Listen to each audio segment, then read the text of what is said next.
Hello everyone, welcome back to my channel Seema Kajal's family. कैसे हैं आप सब? आई होप आप सब अच्छे होंगे, स्वस्थ होंगे, मस्त होंगे और अपने अपने कामों में व्यस्त होंगे।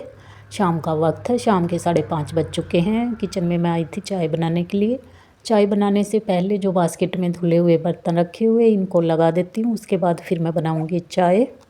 आज की वीडियो में मैं आप लोगों के साथ शेयर करूँगी ऐसी 5 बातें जिन्हें आप अपने तक रखेंगे तो आपकी पर्सनल पावर कई गुना बढ़ जाएगी और ज़िंदगी में शांति आ जाएगी। इसलिए फ्रेंड्स, वीडियो को पूरा ज़रूर देखिएगा। चलिए वीडियो की शुरुआत करते हैं। नंबर 1, अपनी कमजोरियां हर किसी से शेयर मत कीजिए। अपनी कमजोरी किसी को ना बताए। दुनिया की यही सच्चाई है कि लोग सिंपैथी कम और एडवांटेज ज़्यादा लेते हैं। अपनी लड़ाई अकेले लड़ो, क्योंकि कमजोरियों को ताकत में बदलना सिर्फ आपका काम है। हर मुस्कान के पीछे का इंसान अच्छा नहीं होता। हम बचपन से यह सीखते आए हैं कि दिल की बात शेयर कर लेने से मन हल्का लगता है। यह बात कुछ हद तक सही है, लेकिन पूरी सच्चाई नहीं। दुनिया में हर इंसान आपके जैसा संवेदनशील नहीं होता। कुछ लोग सुनते हैं, कुछ लोग समझते हैं, लेकिन कुछ लोग याद रखते हैं सिर्फ इसलिए कि ज़रूरत पड़ने पर उसका फ़ायदा उठा सके। जब आप किसी से कहते हैं कि मुझे पब्लिक स्पीकिंग से डर लगता है, मैं इमोशनली बहुत वीक हूँ, तो सामने वाला दो तरह का हो सकता है। एक तो जो सच में आपकी मदद करना चाहता है, जो कि बहुत कम होते हैं, और दूसरे वह इंसान जो सोचते हैं अच्छा यहाँ से इसको दबाया जा सकता है। दुर्भाग्य से दूसरी कैटेगरी ज़्यादा बड़ी है। जबकि कोई आपकी कमजोरी जान लेता है, उसे पता चल जाता है कि आपकी लिमिट कहाँ है। वह जान लेता है कि आपको किस पॉइंट पर हिलाया जा सकता है। अपनी कमजोरियों को स्वीकार करें, लेकिन खुद से अपनी कमजोरियों पर काम करें, उसे दुनिया को ना दिखाएं। नंबर 2, अपने रिश्तों की प्रॉब्लम्स सबको मत बताइए। पति पत्नी के बीच छोटी मोटी नोक झोंक, गलतफहमियाँ, थकान, गुस्सा, चुप्पी, यह सब नॉर्मल है। लेकिन परेशानी तब शुरू होती है जब यह बातें घर से बाहर चली जाती है। पति पत्नी की बातें तीसरे तक पहुंचते पहुंचते जहर बन जाती है। घर के अंदर की बातें, छोटी मोटी नोक झोंक या पति से जुड़ी कोई शिकायतें बाहर किसी दोस्त या रिश्तेदार से ना कहें। घर की बातें बाहर जाने पर मजाक बनती है और समस्या और उलझन पैदा होती है। बाहर वालों को यह बताने से आप सिर्फ अपने घर का तमाशा बनाते हैं। घर की समस्या को घर में ही सुलझाएं। नंबर 3, आपके स्वास्थ्य से जुड़ी गंभीर बातें। सीरियस हेल्थ इशू, स्वास्थ्य से जुड़ी गंभीर बातें सिर्फ भरोसेमंद लोगों के साथ ही शेयर करें, क्योंकि जब हम बीमार होते हैं तो हमें समझ और सहारा चाहिए। लेकिन अफसोस, हर इंसान सहारा नहीं देना जानता। जब आप किसी को बताती है मुझे थायराइड है, मेरी सर्जरी होने वाली है या मैं डिप्रेशन से गुजर रही हूँ, तो ज़्यादातर लोग मदद कम करते हैं, ज़्यादा सवाल पूछते हैं, डर फैलाते हैं या आपको बेचारे की नज़र से देखते हैं। बीमारी होना आपकी गलती नहीं है, मगर उसे सबको बताना यह भी ज़रूरी नहीं। हील होने के लिए कभी कभी चुप रहना ज़रूरी है। आपकी सेहत आपकी प्राइवेसी है। हर दर्द को आवाज़ नहीं चाहिए, कुछ दर्द को शांति चाहिए। हील होने के लिए कभी कभी चुप रहना ज़रूरी है। नंबर 4, बीते हुए कल पर अफसोस या पछताना। तो फ्रेंड्स, आप किस चीज़ के लिए पछताते हैं या आपको किस बात का दुख है, यह बातें दूसरों को ना बताएं। यह उन्हें मौका देता है कि वे आपको याद दिलाए कि आप काफ़ी नहीं। हम सब के जीवन में कुछ ना कुछ ऐसा होता है जिसे याद करके दिल भारी हो जाता है। किसी की पढ़ाई अधूरी रह गई, किसी की नौकरी छूट गई, कोई रिश्ता गलत जगह जुड़ गया, कोई मौका जो हाथ से निकल गया और हम सोचते हैं काश उस समय ऐसा किया होता। लेकिन एक बात समझना ज़रूरी है, आपका अतीत आपका है, दुनिया का मनोरंजन नहीं।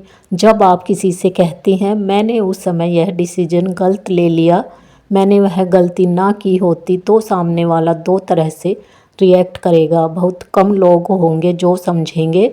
ज़्यादातर लोग सोचते हैं कि यह स्ट्रॉन्ग नहीं, कमज़ोर है। यहीं से शुरू होती है आपको कम आंकने की कहानी। और जब आप अपना अतीत दूसरों को बताते हैं तो आप अनजाने में खुद को जज करने का अधिकार उन्हें दे देती हैं। लोग आपको आपके पास्ट, आपके मिस्टेक्स से डिफाइन करने लगते हैं। अतीत को लेसन बनाइए, लेबल नहीं। खुद से कहिए मैंने गलतियाँ की लेकिन मैं वही नहीं हूँ। अतीत को मोटिवेशन बनाइए। अगर पढ़ाई अधूरी रही तो आज से सीखिए। अगर सपना रुका तो आज से शुरू कीजिए। उम्र कोई सज़ा नहीं। अपनी बातें सोच समझकर शेयर करें। डायरी, भगवान या बहुत भरोसेमंद इंसान। हर इंसान सेफ नहीं होता। अफसोस होना इंसानी है, लेकिन उसे सबको बताना समझदारी बिल्कुल नहीं। आपका अतीत आपकी पहचान नहीं है। आपका आज आपकी ताकत है और आपका कल अभी लिखा जाना बाकी है। नंबर 5, अपने डर सबको मत बताइए। डर होना कमज़ोरी नहीं है, डर होना इंसान होने की निशानी है। लेकिन डर को हर किसी के सामने खोल देना यह समझदारी नहीं है। डर बताने से कई लोग आपको कमज़ोर समझ लेते हैं। जब आप किसी से कहती है मुझे अकेले बाहर जाने में डर लगता है, मुझे लोगों के सामने बोलने में घबराहट होती है, मुझे इंग्लिश बोलने में डर लगता है, तो हर कोई आपको समझने की कोशिश नहीं करता। कई लोग तुरंत आपको कमज़ोर, असुरक्षित और इजी टारगेट बना लेते हैं। डर से लड़िए, उसे अनाउंस मत कीजिए। जो आपके डर को जान लेता है वह आपको हिला सकता है। डर बताने से ख़त्म नहीं होता, डर पर काम करने से ख़त्म होता है। डर से लड़िए। और ये थी वे 5 बातें जो हर किसी को नहीं बताई जाती। तो फ्रेंड्स, जब आप कम बोलते हैं तो आपकी बातों का मूल्य बढ़ जाता है और आपकी ऊर्जा बच जाती है। हर बात हर इंसान को बताने के लिए नहीं होती, चुप्पी भी ताकत होती है। अगर आपको यह 5 बातें अच्छी लगी हो तो वीडियो को लाइक करें, कमेंट में मुझे बताएं कि इन बातों में से आपको कौन सा पॉइंट ज़्यादा अच्छा लगा। और अगर चैनल पे न्यू हो तो प्लीज़ चैनल को सब्सक्राइब करना ना भूलें। आपसे बातें करते करते मेरे सारे काम निपट चुके हैं। रोटियां वगैरह भी मैंने सेक दी है जितनी मुझे बनानी थी। और यहाँ मैं कर रही थी दूध गर्म, तो रोटियां मैंने सेक के रख दी है, अभी दूंगी बच्चों को। तो यहाँ बस दूध गर्म हो जाए, वरना दूध से नज़र हटी तो दूध निकल ही जाता है। तो मैं यहाँ खड़ी हो गई थी कहीं दूध ना निकल जाए। तो दूध गर्म हो चुका है, यहाँ करने लगी थी मैं सब्ज़ी को गर्म। तो अभी मैं बच्चों को दे देती हूँ खाना। तो आज सबको भूख नहीं थी तो मैंने 2-4 रोटियाँ ही बनाई थी, तो सब ने 1-1 रोटियाँ ही खाई थी। सब्ज़ी भी दोपहर की रखी हुई थी। तो यहाँ मैं पहले बच्चों को दे आती हूँ, उसके बाद मैं खाऊँगी।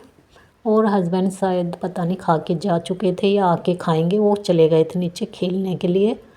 तो यहाँ मैं अभी पीने के लिए गर्म पानी लगा देती हूँ और केटल वगैरह भर के मैं रख दूँगी अब। और अभी साथ के साथ जो बर्तन रखे हुए बास्केट में इनको भी लगा देती हूँ। जो सूख गए हैं उनको ऐसे ही रख दूँगी और जो नहीं सूखे हैं उन्हें मैं कपड़े से पोंछ के लगा दूँगी। वैसे तो गर्म पानी से धुलने के बाद जल्दी ही सूख जाते हैं।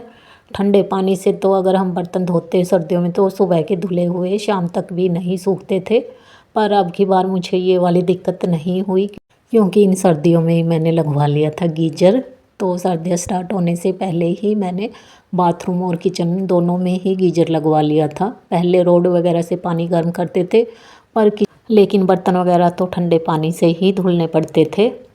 तो यहाँ मैंने बर्तनों को लगाना शुरू कर दिया है।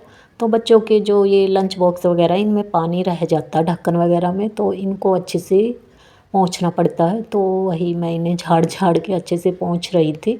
तो फटाफट से मैं बर्तनों को लगा देती हूँ। उसके बाद जो अभी खाना वगैरह खाएंगे तो वो 2-4 बर्तन ही होंगे, तो वो तो फटाफट से धुल जाएंगे। बस ये मेरा जो काम है बर्तन लगाने का यही ज़्यादा था, तो ये काम भी मैंने अपना निपटा दिया है। तो अब बर्तन धुलने में टाइम नहीं लगता, इनको लगाने में टाइम लगता है ज़्यादा। तो यहाँ बर्तन वगैरह मैंने लगा दिए थे। अभी पानी भी गर्म हो गया, इसे मैंने दूसरी केटल में भर के रख दिया है। और यहाँ 1 गिलास पानी मैं ले लेती हूँ अपने लिए, आराम से बैठ के पहले मैं पानी पीऊँगी, उसके बाद जो बर्तन वगैरह होंगे उनको धुलूँगी। यहाँ मैंने बर्तन वगैरह थे जो वॉश कर दिए, किचन को भी क्लीन कर दिया अच्छे से। किचन मेरा क्लीन हो चुका है। और ये था आज का छोटा सा वीडियो। तो वीडियो का करते हैं एंड यहीं पे मिलते हैं नेक्स्ट वीडियो में। तब तक के लिए bye bye friends, take care.